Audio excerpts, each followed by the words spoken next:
welcome to this week's AndrewMycol Podcast, the podcast where we talk about Power Rangers and Super Sentai. This week, we're going to talk about what season I would like to be adapted, if it happens, for the 30th season of Power Rangers. If you are new to the channel and you enjoy this podcast and you want to see more, make sure to leave a like and subscribe so you don't miss when I post again. This season is not Kyuranger, it's not Zenkaiger.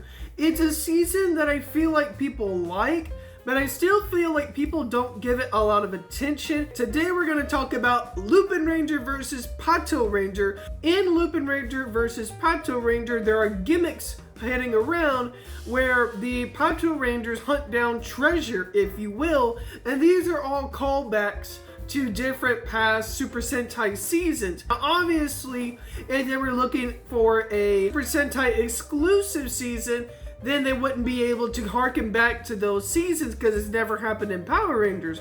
But for the episodes where they went after Power Rangers seasons, like the items that were there, it would make it for very interesting. Like instead of calling back past Power Rangers or calling back past teams, they would use the items and harken back to that. What I find very interesting about Patranger is the fact that one team is evil and the other team is good, which we had never seen before, well, really, with Power Rangers, because we've seen these side teams, but they weren't for the whole season. It was for these couple of episodes, if you will. But Lupinranger vs Patranger really focuses on the cops and robbers. You have this gimmick that the cops are chasing after robbers all of the time, and that the robbers are only after treasure, kind of like what we see with Zenkaiger, and we see that with Kaitou because they're pirates.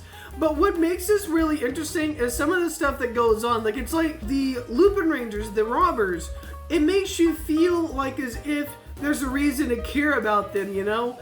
And with the Patrangers, it makes it interesting because it's always like, and it's just like with regular police forces, you know, they try whatever they can, hopefully to the best of their knowledge or to the best of their ability, to protect the city from evil and from monsters. One of the things that I find fascinating as well is that with the 6th Ranger, or 6th Ranger, well, I say 6th Ranger, but technically he was the 4th addition to both teams, so you can technically say he was a 7th Ranger. But again, what I find interesting is that he's both with Lupin, but he's also with Patranger as well. So it makes things very fascinating to see how all of that works. And the fact that both, I think, have different morphers, that could be wrong, it makes for things to be very interesting. And you can have this huge storyline where people outside of the show can say, who do you support, the Lupinrangers or the Patrangers?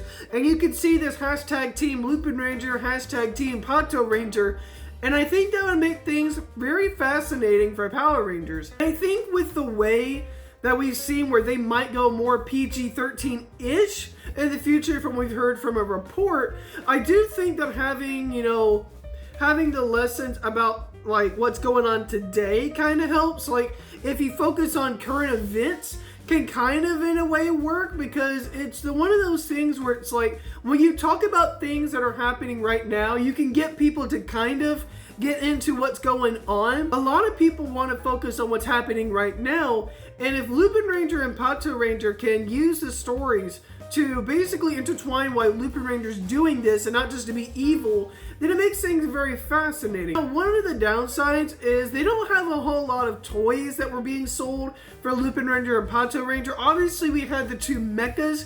We had the one for Lupinranger and we had the one for Patranger, and also we got the Zord that came in for, from what I've heard from a different video, I will link to that original video. Someone already talked about this as well. The amount of toys they have wasn't really great, and toy sales weren't the best in the world. But I mean, in terms of comparing it to Kyuranger, obviously there's not enough toys to cover what Kyuranger was able to do because the amount of Rangers they had.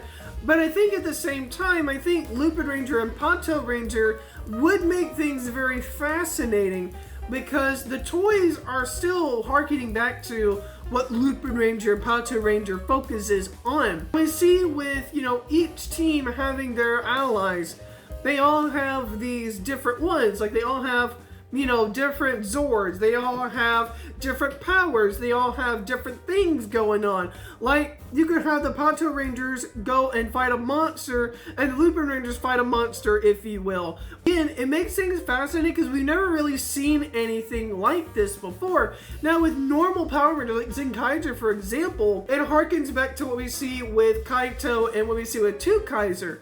Kaiser we know is technically a bad guy, if you will, but also a good guy, kind of, because he's turning into one. Like, when they started, Kaiser didn't want anyone's help. He was just here to help himself with all of the tech that was out there. Kaiser realized that, okay, maybe Earth isn't so bad, and maybe, Earth is one of these. So it's not just a place where we can just steal stuff, if you will, right? The fact that we had SPD, which was the first full-on police season, if you will, I think that will be cool. And one of the things that will be fascinating is what they do in 2025. As an SPD, they harken back to that as well. And why I bring this up is it would be fascinating if we got an SPD and a Lupinranger and Patranger crossover, because both of them have the same gimmick. Like, SPD was literally a police gimmick, and with Patranger, they're a police gimmick, but half of the team is full of robbers that just want to steal gimmicks for their collection so they can get rich, which again is very interesting because when they have their own powers, they are trying to be good. Like, in their ways, they see it's going to be good. I see it in a couple of movies where it's like the bad guys have a motive to help somebody. Like, for example, we see elderly people in a hospital. We've seen it with one movie, I can't remember it off the top of our head. They would steal all this stuff to get the money to do all of these things, and it's kind of like you feel bad for them. Are we supposed to like the Lupinrangers, or are we supposed to not like them? And Patranger, I felt, was kind of cheesy. Like, there was this one episode where they changed genders, which I found to be pretty interesting because I had never seen something like that in a while. Lupinranger's one of these bad guys trying to do that, and then Patranger's like the normal Power Rangers, where it's like they have a gimmick going on. It's kind of silly. It's kind of interesting how they do things. What do you guys think about Patranger and Lupinranger? Do you guys think that Lupinranger versus Patranger should be adapted if it happens? Let me know down in the comment section down below. If you enjoyed this week's podcast, make sure you leave a like and subscribe.